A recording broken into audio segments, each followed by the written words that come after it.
Paris, August 24th, 1572. 2 o'clock in the morning. The city is asleep, or it was. The summer air is warm, the streets narrow and dark, and most of the 100,000 people inside Paris's walls have no idea what is about to happen to them. Some are sleeping in houses along the Seine. Some are finishing late meals. Some are new arrivals, Protestant noblemen, their servants, their families, who came to the city 8 days ago for a royal wedding and have not yet left. Then the bells begin. Not the soft bells of a monastery at matins, not the measured tolling of a funeral. These bells are frantic, the bells of Saint-Germain-l'Auxerrois, the Paris church of the French royal family, ringing hard and fast in the middle of the night, like an alarm. And within minutes, across Paris, other bells answer. You would not know what that sound meant unless you had been told, but some people had been told. They had torches ready. They had white armbands tied to their sleeves so they could recognize each other in the dark.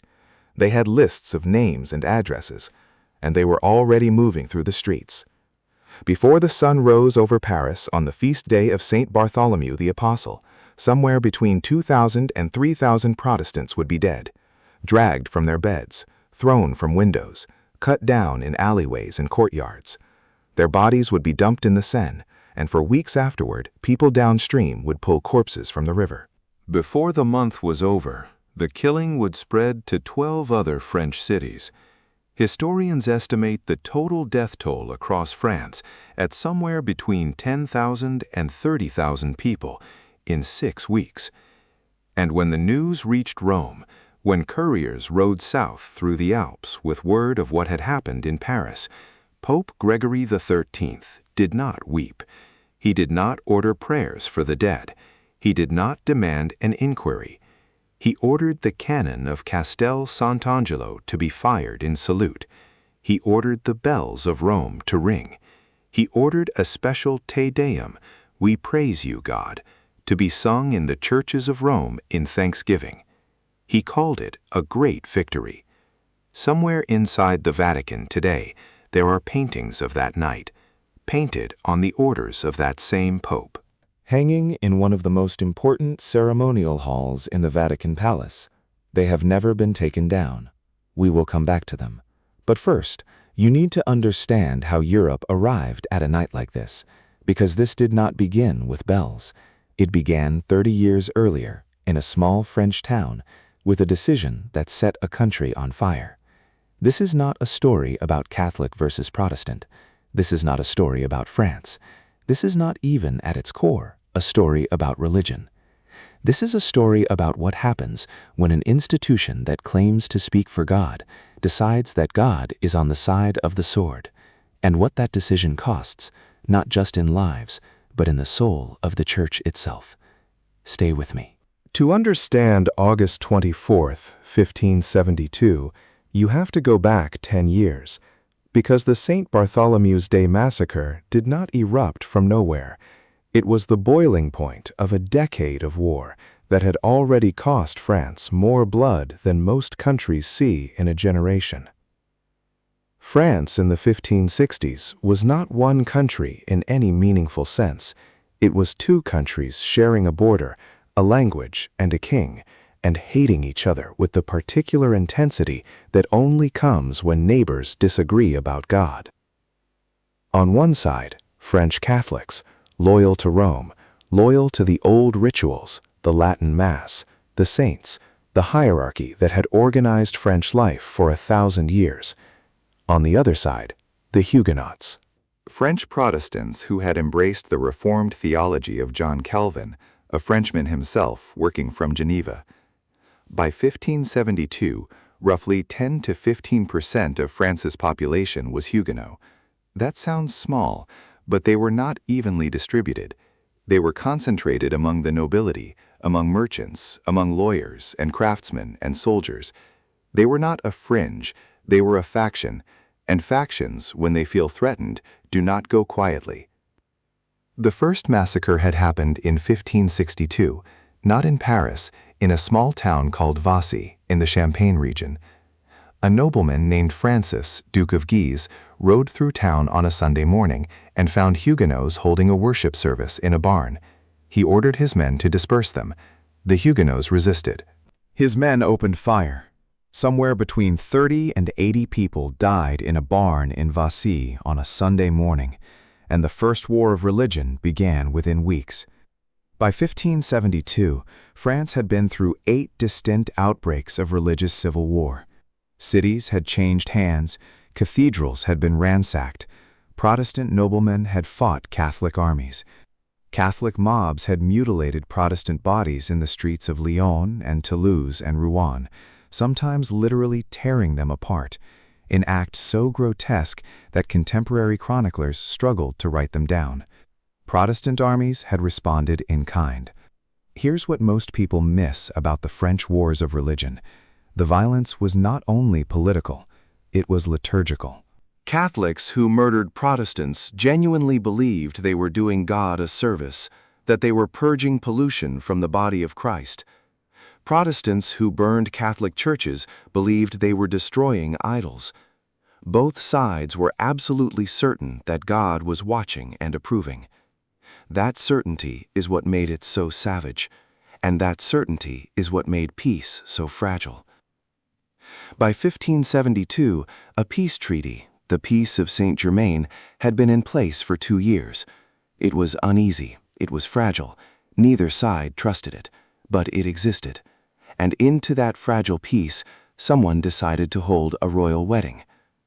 The bride was Marguerite of Valois, 20 years old, Catholic, sharp-minded, and strikingly beautiful, the daughter of King Henry II of France and Catherine de' Medici. She would later write one of the most vivid memoirs of the 16th century, and in it she described that week in Paris with the precise recall of someone who cannot forget what they saw. The groom was Henry of Navarre, 18 years old, Protestant, prince of the small kingdom of Navarre on the Spanish border, and the political leader of the French Huguenot nobility. He was lanky, unpretentious, and smelled, contemporaries noted this repeatedly, of garlic and horses. He was also, almost certainly, the most politically important Protestant in France. The wedding was arranged by Catherine de' Medici herself, and on paper it made sense. A Catholic princess married to a Protestant prince, a living symbol of reconciliation. The Peace of Saint-Germain, signed in paper, sealed in flesh and vows, peace made visible. What it actually did was bring every major Protestant nobleman in France to Paris at the same time. Think about that for a moment.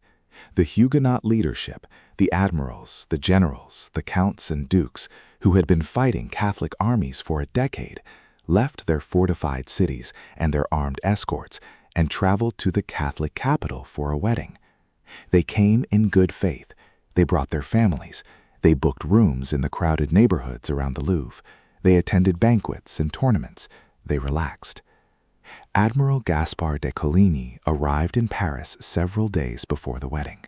He was 53 years old, a veteran soldier, a devout Calvinist, and the unquestioned military leader of the Huguenot cause. He was also a man who had in recent months gained extraordinary influence over the young King Charles IX, influence that deeply alarmed Catherine de' Medici. And now here's the part nobody tells you about Coligny. He was not simply a religious rebel, he was an empire builder.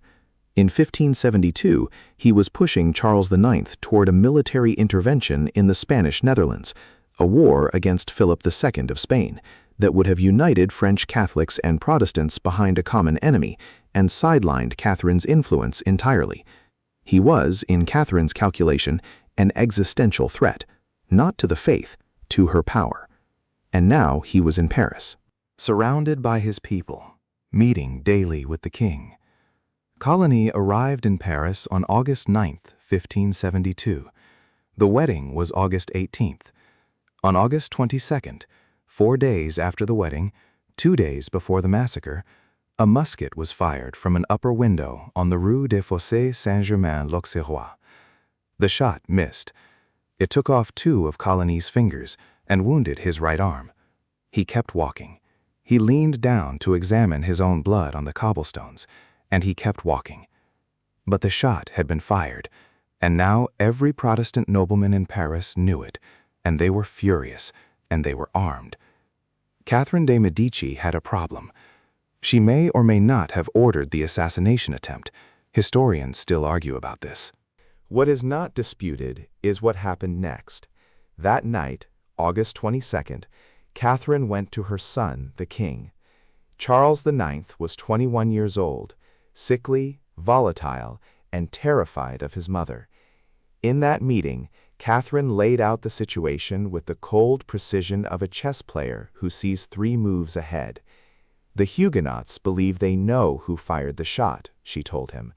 They believe it came from your Catholic nobility. They will not wait for an inquiry.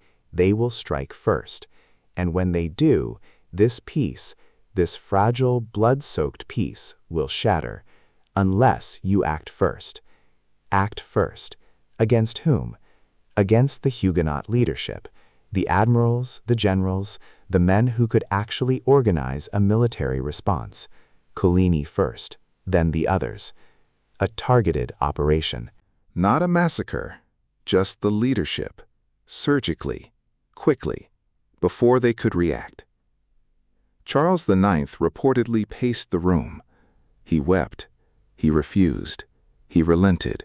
He wept again. And then, at some point in the night of August 23rd, he gave the order. Exactly what order he gave, whether he authorized targeted killings of Huguenot leaders, or whether he unleashed something he could not control, is a question historians have argued for 450 years. What is not disputed is what happened in the hours that followed. The Duke of Guise, Henry, son of Francis, who had ordered the Vassy massacre 12 years earlier, received his instructions and moved. Before we get to what happened in the hours after Charles IX gave that order, I want to pause for just a moment.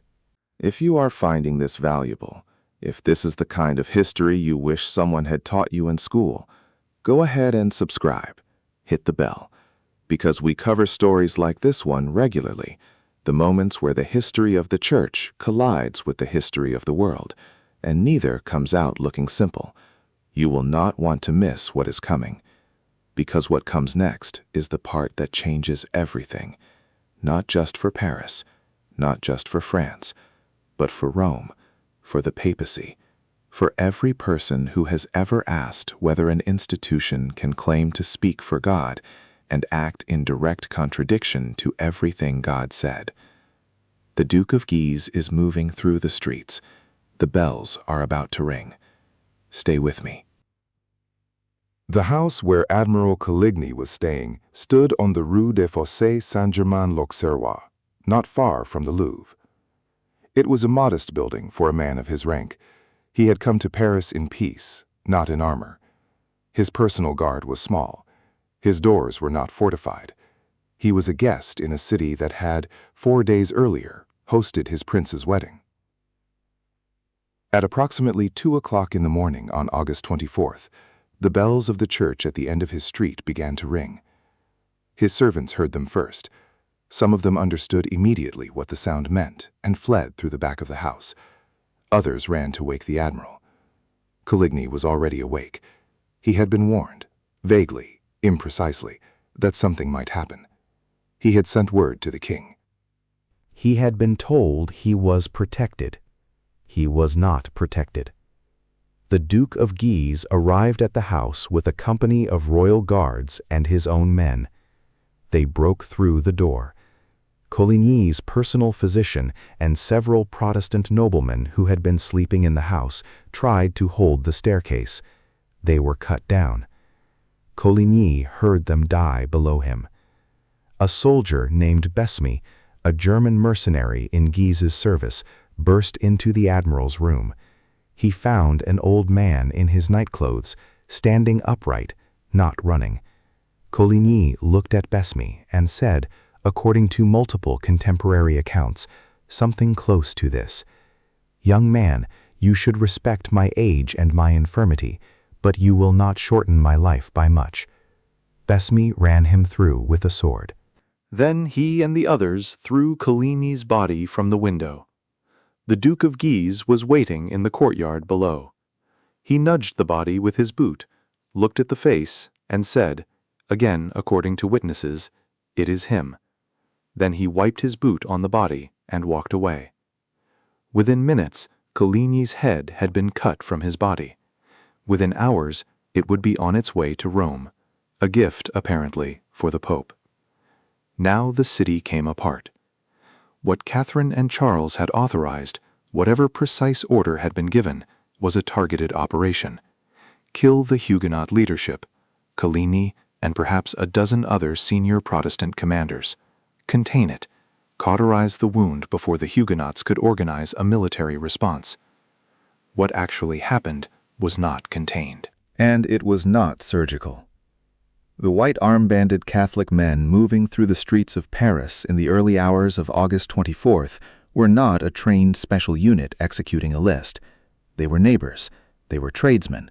They were men who had spent 10 years hearing that the Huguenots across the street were heretics who deserved death, and who had been given, in the ringing of those bells, what felt like permission. The killings spread block by block, into the neighborhoods around the Louvre where Protestant nobles had rented rooms for the wedding, into the craftsmen's quarters along the right bank where Huguenot families had lived for decades, into the printing shops and the law offices and the back rooms of Protestant churches. By dawn, the Seine was red.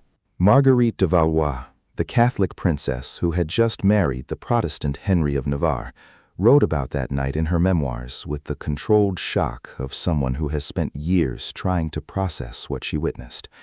She described Huguenot courtiers, men she knew by name, bursting into her bedchamber with wounds pouring blood, begging her to hide them. She hid them. She pulled them under her covers and put herself between them and the soldiers at the door. Her new husband, Henry of Navarre, survived by converting to Catholicism on the spot. He was brought before Charles IX in the Louvre and given a choice, convert or die. He converted.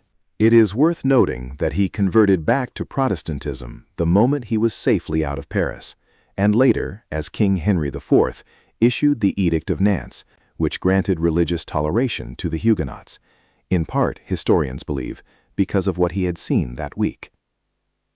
But that was 26 years away.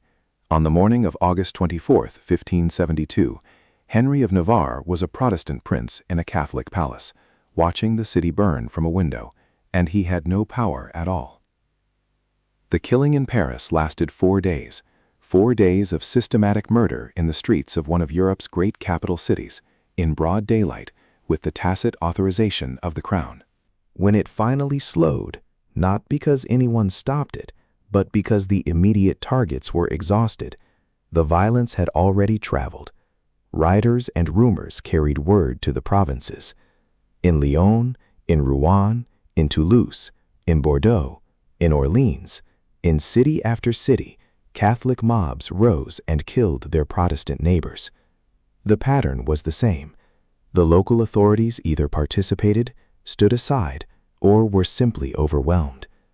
The violence in the provinces continued into October.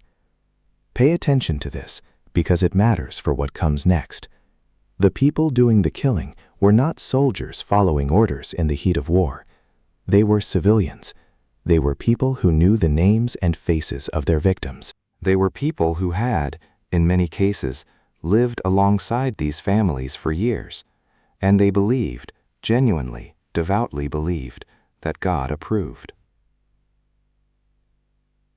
The theological machinery that made the St. Bartholomew's Day massacre possible was not invented in Paris in 1572.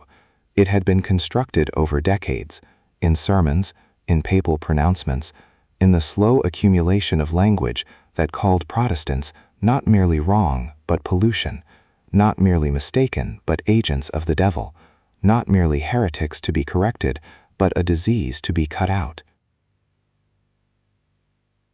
That language had a source, and when the killing was done, it was that source that responded.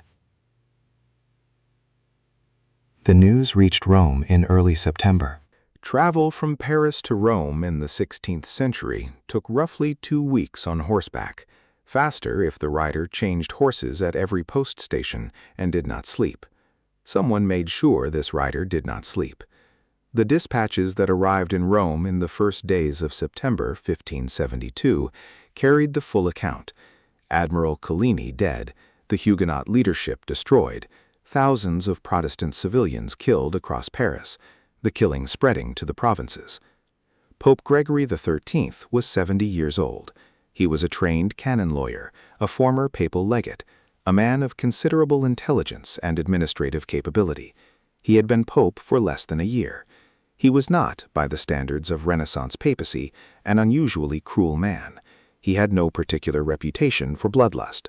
He was, in most respects, a conscientious institutional administrator, doing a difficult job in a turbulent century. And when he read those dispatches, he celebrated. Not privately, not with a quiet prayer of gratitude that his side had prevailed. Publicly, officially, liturgically. He ordered the cannon of Castel San Angelo, the great fortress on the Tiber that had sheltered popes from invaders for centuries, to be fired in salute. He ordered the bells of Rome to ring. He ordered a solemn Te Deum sung in the churches of the city. He held a special consistory, a formal gathering of the College of Cardinals, to give thanks for the news from France. The Venetian ambassador, Giovanni Michiel, reported the scene with the precise detachment of a diplomat who has seen everything and is still somewhat astonished. He wrote that the Pope and the cardinals were almost beside themselves with joy. Gregory then commissioned a commemorative medal, on one face his own profile, on the other an angel with a sword and cross standing over fleeing figures, with the Latin inscription Huguenotorum Strages, the slaughter of the Huguenots. These medals were minted and distributed. They were not a private correspondence. They were an official statement, bearing the Pope's image, celebrating mass murder by name. He also sent a papal brief to King Charles IX, a formal letter, in Latin, from the Bishop of Rome to the most Christian king of France. In it, Gregory praised Charles for exterminating, his word, the Latin is clear, the heretical sect that had afflicted France. He called the massacre an act of obedience to God. Here's what most people miss when they encounter this history for the first time. The impulse is to reach for an explanation that softens it. Gregory did not know the full extent of the killing. Gregory was responding to how the news was framed by Catholic sources. Gregory was a man of his time. And some of those things may be partially true. 16th century communication was imperfect. The news that reached Rome was shaped by people with an interest in how it was received. But the medals were minted. The Te Deum was sung. The brief was written and sent. These were not rumors. These were institutional acts, deliberate and official, performed by the head of the Catholic Church in response to the killing of tens of thousands of his fellow human beings. And then, now watch what happens next. He commissioned the paintings. Giorgio Vasari was the most famous art historian and artist of the Italian Renaissance. He had written Lives of the Artists, the foundational text of Western art history. He was old by 1572. He would die the following year, but he was still working, still producing, still carrying out commissions for powerful patrons. Pope Gregory XIII gave him one final commission: paint the St. Bartholomew's Day Massacre. 3 scenes.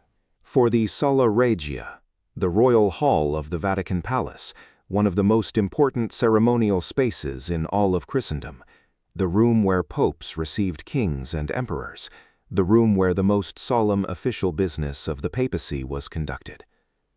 Vasari produced 3 frescoes. They show the assassination attempt on Coligny. They show the killing of Coligny himself. They show the broader massacre in the streets of Paris. They are not small, discreet works tucked into a corner. They are large, prominent, positioned in a room that every significant visitor to the Vatican would pass through. And they are still there. This is what we planted at the beginning. This is the thing we said we would come back to. You can visit the Vatican today. You can take the standard tour, walk through the Sala Regia, and on the wall, painted by the greatest art historian of the Renaissance on the orders of a pope, are scenes of the St. Bartholomew's Day Massacre, presented not as tragedy, not as a cautionary tale, as a triumph. They have never been officially removed. They have never been formally condemned by any pope. In 2015, Pope Francis made a significant gesture. He visited the Waldensian Church in Turin and asked forgiveness for Catholic persecution of Protestants throughout history. It was a profound and genuine moment, but the frescoes remain, paint on plaster, still speaking. Here is where you have to slow down, because this is the question the history is really asking. It is easy to condemn Gregory XIII from the distance of 4.5 centuries. It is easy to say he was wrong, obviously, grotesquely, historically wrong, and move on. But the harder question is not whether he was wrong. The harder question is, how did a man who prayed every day, who administered sacraments, who governed a church that called itself the body of Christ, how did he arrive at a place where his genuine, sincere response to mass murder was a Te Deum? The answer is not that he was secretly evil. The answer is something more uncomfortable than that. He had been formed by a system of thought, built over decades, reinforced by theology and politics and fear, that had successfully reframed the Huguenots not as human beings with whom the Church disagreed, but as a cancer. A plague, a threat so fundamental to the survival of Christendom that their destruction could be celebrated as a mercy. This is not unique to Gregory XIII. This is not unique to the 16th century. This is not unique to the Catholic Church. Every institution that has ever decided that its survival justifies the dehumanization of its opponents has walked this same road. Every leader who has ever blessed a violence they should have condemned has used some version of this same theological machinery. The language changes, the machinery does not. And here is the part that should make you pause if you take faith seriously. The Huguenots who died on August 24, 1572, died calling on the same God that Gregory XIII thanked in his Te Deum. They prayed the same psalms. They read the same Bible. They confessed the same Christ. They died in their nightclothes in the streets of Paris, believing that God was with them. What do you do with that? What does it mean that the institution claiming to speak for God, with all the weight of apostolic succession, with all the authority of Peter's chair, looked at their deaths and called it a victory? There are Christians today who look at this history and conclude that the institution is irredeemably corrupt. There are others who say, this is exactly why the Reformation was necessary, that this is what happens when human authority is placed above Scripture, when the Church confuses its own power with the power of God. There are Catholic historians and theologians who look at this same history and say Gregory XIII was catastrophically, sinfully wrong, and that the Church's capacity to acknowledge that wrongness is itself a sign of something alive and honest inside the institution. None of those answers are simple. All of them are incomplete. But the Venetian ambassador Giovanni Michiel, who was there, who watched the cardinals rejoice, who wrote it all down in his dispatch to the Doge of Venice, he ended his account with a sentence that has stayed with historians for 4 centuries. He wrote, in the careful language of a diplomat who knows his letters may be intercepted, that he could not entirely account for what he had witnessed, that he had seen many things in his years of service, that this was not like the others. He did not say God was absent. He did not say the Church was finished. He just wrote down what he saw, with the honesty of a man who could not make it mean something comfortable, and sent it home. So let me leave you with 3 things. The first is simply this. It happened. The St. Bartholomew's Day Massacre is not Protestant propaganda. It is not a legend inflated by centuries of sectarian grievance. The bodies in the Seine are documented. The papal medal is in museum collections. The brief to Charles IX exists in the Vatican archives. The frescoes are on the wall. Gregory XIII celebrated the killing of tens of thousands of people in the name of the God of mercy, and the historical record is unambiguous about that. You cannot love the church, any tradition, honestly, without being willing to look at moments like this one directly. Not to wallow in them, not to use them as a weapon, but to look. Because an institution that cannot account for its worst moments has not actually reckoned with itself, and an institution that has not reckoned with itself cannot be trusted to reckon honestly with anything else. That is the first thing. The second is harder. Every generation produces its own version of the theological machinery that made August 24th, 1572 possible. The specific labels change: heretic, infidel, apostate, enemy of the faith, threat to Christian civilization, but the machinery is always the same. It begins with the slow, patient work of making the other person less than human. It proceeds through the sanctification of fear. It ends with someone ringing a bell and calling it the will of God. You do not have to look far to find that machinery operating today, in churches, in politics, in the rhetoric of leaders who invoke God's name to justify the dehumanization of people who disagree with them. The costume is different. The engine is identical. And here is what makes this personal, what makes it more than a history lesson. If you claim faith, if you sit in a pew, or kneel on a prayer mat, or stand in any community that says God is love, then you have inherited a responsibility that Gregory XIII ignored. The responsibility to ask, every time an institution you belong to moves toward the language of elimination, whose humanity is being erased here, whose death is being blessed, and is this really what the God I claim to follow would recognize as his own? That is the second thing. The third is the one that stays with me.